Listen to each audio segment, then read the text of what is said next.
तो students welcome to CBSE T point. और जैसा कि आप सभी जानते हैं कि मैं आपको एनसीईआरटी को कंप्लीट करा रहा हूँ और एनसीईआरटी 10th क्लास की एनसीईआरटी में मैंने आपके 5 चैप्टर को कंप्लीट कर दिया है। तो अगर आपने कंप्लीट नहीं किया है तो आप सीक्वेंस को फॉलो करके कंप्लीट करेंगे। Now we have come to chapter number 6 जो कि आप सभी जानते हैं कि ट्रायंगल चैप्टर है, ठीक है। और ट्रायंगल आपने 9th में भी कंप्लीट किया है, वहाँ पर आपने कॉन्ग्रुएंसी ऑफ ट्रायंगल्स को कंप्लीट किया था, एग्जाम्स क्या होती थी कॉन्ग्रुएंसी में और वहाँ पर क्या क्राइटेरिया होते थे कॉन्ग्रुएंसी के, इन सारी चीज़ों को आपने 9th क्लास में कंप्लीट किया है। लेकिन यहाँ पर ट्रायंगल को हम और एक्सप्लोर करने वाले हैं कि ट्रायंगल में और क्या क्या प्रॉपर्टी हो सकती है और क्या क्या चीज़ें यहाँ पर एक्स्ट्रा हमें स्टडी करना है, उन सब चीज़ों को हम लोग डिस्कस करेंगे। तो स्टूडेंट्स मैं आपको ये बताना चाहता हूँ जो 6 चैप्टर है वो सिमिलरिटी, यानी कोई भी आपके फिगर या पॉलीगन या triangle is also a polygon. तो आप सभी जानते हैं जैसा कि पॉलीगन क्या होता है। पॉलीगन इज़ द फिगर जो कि क्लोज फिगर होता है और मैनी साइड से बना हुआ होता है, ठीक है। तो आप ये कह सकते हैं कि ट्रायंगल भी एक क्लोज फिगर है, ठीक है, क्वाड्रिलेटरल भी एक क्लोज फिगर है, पेंटागन भी क्लोज फिगर है। तो ये सब पॉलीगन के अंदर ही आते हैं, ठीक है।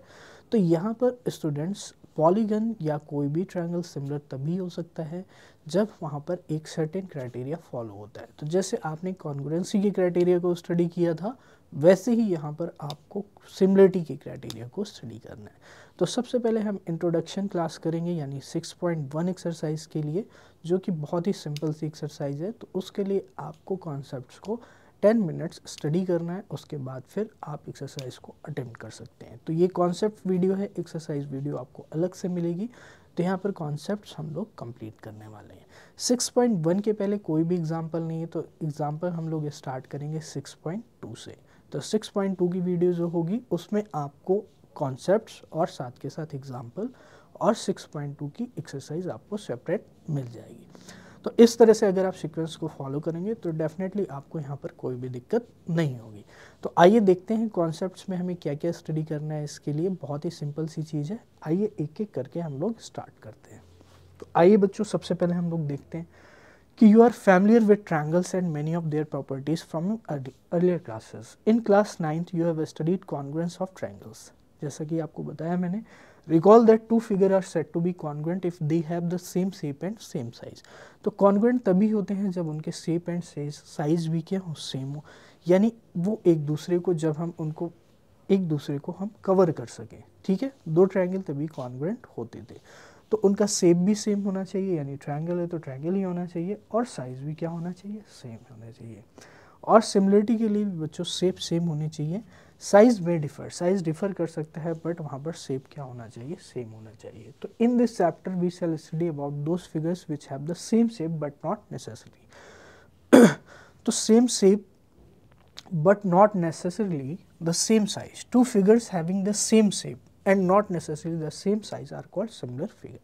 तो जैसा कि मैंने आपको बताया कि साइज अगर वहाँ पर डिफरेंट है लेकिन जो सेम शेप है वो क्या है, आपका सेम है, but not the same size. तो नॉट द सेम साइज का मतलब हुआ कि साइज डिफर कर सकता है, यानी कोई भी ट्रायंगल अगर छोटा है, ये कोई भी पॉलीगन क्वाड्रिलेटरल, तो बेसिकली ये चैप्टर अब ट्रायंगल का है तो हम मेनली यहाँ पर ट्रायंगल से स्टडी करेंगे, क्वाड्रिलेटरल या पॉलीगन को हम स्टडी नहीं करेंगे।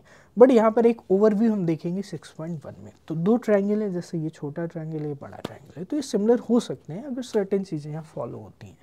तो in particular we shall discuss the similarity of triangles and apply this knowledge in giving a simple proof of Pythagoras theorem learned earlier.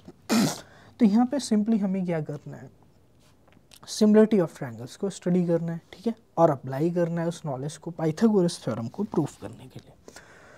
तो आइए देखते हैं सिमिलर फिगर। तो सबसे इंपॉर्टेंट पॉइंट यहाँ पर 6.1 एक्सरसाइज के लिए जो आ जाता है बच्चों, वो आता है सिमिलरिटी ऑफ द फिगर। तो सिमिलरिटी ऑफ द फिगर से आप क्या समझते हैं, ठीक है। तो जैसा कि मैंने आपसे डिस्कस किया कि two polygons of the same number of sides are similar if their corresponding angles are equal and their corresponding sides in the same ratio. तो रेशियो क्या होना चाहिए, सेम होना चाहिए, या प्रपोर्शन क्या होना चाहिए, सेम होना चाहिए। प्रपोर्शन और रेशियो सेम होने का मतलब है कि अगर हम दो ट्रायंगल्स या दो पॉलीगन्स की साइड्स का रेशियो लें तो वो हमेशा फिक्स आना चाहिए, करस्पॉन्डिंग साइड्स का रेशियो, यानी साइड नंबर 1 का रेशियो पॉलीगन 1 में, पॉलीगन 1 और पॉलीगन 2। ठीक है बच्चों, पॉलीगन 1 और पॉलीगन 2।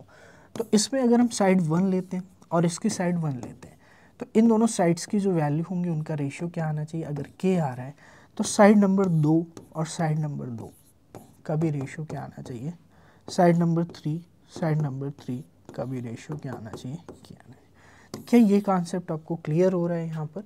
ठीक है, तो इस तरह से आपकी सारी साइड्स क्या होनी चाहिए, कवर हो जानी चाहिए और इस तरह से एक फिक्स रेशियो मिल जाना चाहिए। ठीक है, साइड्स आपको फाइंड करनी पड़ेगी कि क्या ऑल साइड्स के साथ ऐसा कॉम्बिनेशन बन रहा है।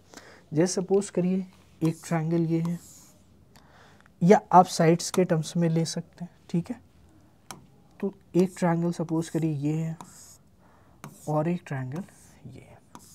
सपोज करिए साइड आपकी है ये सपोज करिए आपकी साइड है 2, ये है 4 और ये 7। तो अगर ये साइड 4 है, ये 8 है सपोज करिए और ये 14 है, तो अगर आप इसका रेशियो लेंगे तो 2/4 कितना आएगा, 1/2। आप इसका और इसका रेशियो लेंगे तो 4/8 यानी कितना आएगा, 1/2। 7 and 14 इसका रेशियो लेंगे तो प्यारे बच्चों कितना आएगा, 1/2। तो आप देख रहे हैं कि रेशियो क्या आ रहा है। तो यानी मैं कह सकता हूँ कि ये साइड इसके प्रोपोर्शन है, ये वाली साइड इसके प्रोपोर्शनल है और ये वाली साइड इसके प्रोपोर्शनल है। तो दोनों ट्रायंगल क्या हो जाएंगे, सिमिलर हो जाएंगे। तो इतनी सी चीज़ यहाँ पर क्या हो रही है, फॉलो हो रही है। तो corresponding sides are in same ratio और करस्पॉन्डिंग एंगल ऑब्वियसली क्या होनी चाहिए, फर्स्ट कंडीशन फॉलो होनी चाहिए, यानी कि क्या होने चाहिए, इक्वल होने चाहिए।